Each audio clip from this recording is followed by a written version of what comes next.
Colin, I'd like to get onto a subject now. Near and dear to your heart. Well, you know... They're all dear and dear to your heart. Well, they are all dear to my heart, but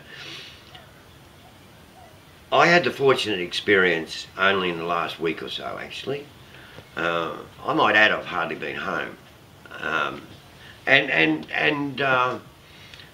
Thanks to the Butchulla people, who are the traditional owners of Fraser Island, and QPWS, I was invited to Fraser Island. To look at what, Bob? To basically look at the situation there, and of course the big issue on Fraser Island at the moment is the dingoes. I think most people are aware now that there's been some problems in the past with the management of Fraser Island, and I'm actually as guilty as anybody else. And I've been calling for a better management program, and after what I witnessed on Fraser Island, QPWS are updating their management program on a regular basis. One of the programs that they have in place right now is the radio collaring satellite tracking of dingoes. Now I realise that many people will have an issue with this, where we place a collar and a tracking device on a native animal. Well, I was one of them, Bob. Well, Colin, I was too. You know, I'll be perfectly honest. Look, I've been personally involved in radio collaring and tracking of not just our beautiful little icon koalas, but crocodiles over many years. You were participating in putting a collar on a koala. Was that detrimental to them, or? I was, Colin, and I had the same issues as many other people will have. I was really uncomfortable with doing this to a native animal out in the wild, and I had some very worrying moments because I was basically in charge of this. I was managing this program that was done over a period of years, and we collared 10 koalas at that time on the property that I was managing, and we had wonderful researchers, and we had wonderful veterinary care and all those sorts of things. But even so, there's always that feeling that, oh, am I doing the right thing, you know? So I can understand if people get upset about the collars on the dingoes.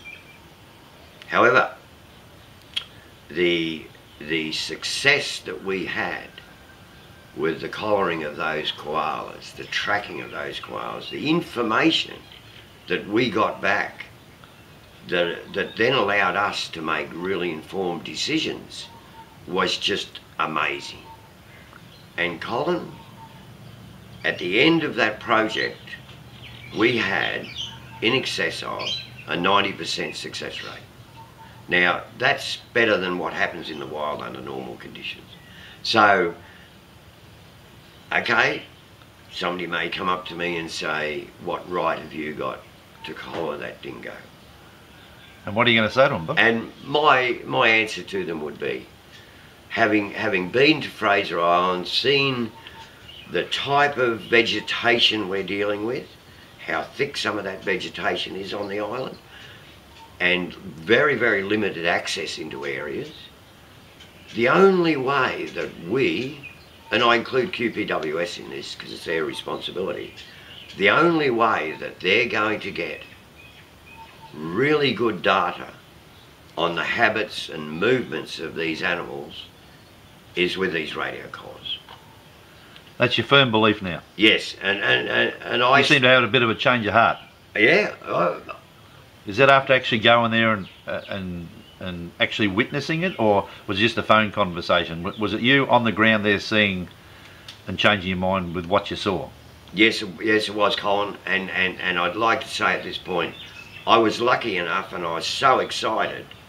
I was out with QPWS rangers and they had their tracking device, and they decided to try and find a collared dingo for me to observe, to see what condition it was in, see how it was going.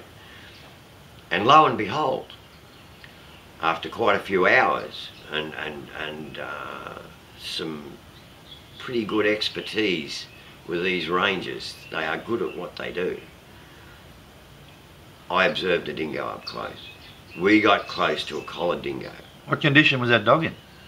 That dog was in, I wouldn't say excellent condition, but I would say most acceptable condition. How long had the collar been on it, do you know? The collar had been on it since the start of the program, and that's many, many months, Colin. And she displayed what I would call normal dingo behaviour. She was curious, but she was wary, and she circled around us a little bit and did what I know dingoes normally do. And when she finally walked away, she was the true dingo. There was no hindrance, no sign of that collar even causing her any problems at all. And to add to that, there was another male dingo that wasn't collared a little bit earlier in the day, and although I didn't physically see him, the truck in front of me did see him. The vehicle in front of me saw him, and got some photos of him quickly out the window. I went back to the QPWS ranger station, and we put those on the computer and looked at those photos, and mate, he was a magnificent male dingo in absolutely excellent condition. So Colin, I can only go by what I saw. Yep. You know, I know we see pictures of starving dingoes and all this sort of thing. I'm not really going to comment on that. What I am prepared to comment on is what I saw when I went to the island. And I say to everybody now, including myself. And me. And you, Colin. Let's get our act together. Let's get behind, all of us get behind this positive program that QPWS have got, and try to make it better, you know, try to get more data, try to get more information so we can make really good informed decisions later on down the track. You will have some issues. I will still have some issues with Fraser Island. I'm not going to walk away from that. But in this case, I think this is really, really positive, and let's get into it. Well, you and I were instrumental in getting the state opposition to commit positively to an independent review of the dingo management plan. I was very happy with that, and I think we both should give ourselves a mutual pat on the back. That's a positive thing. What you've seen as a positive thing. What you're suggesting is we back off a bit. Yep. We'll let them maybe learn from the publicity they've had, that it wasn't all good publicity, and they'll learn from that. Then we've got the positive thing, there's a change in government, that these dingoes may have a fair income chance on Fraser Island. I think so, Colin. I think it's time for us now to just ease off a bit, and let's just get behind what's really positive. I'm hearing you, Bob. Thanks, mate. No worries.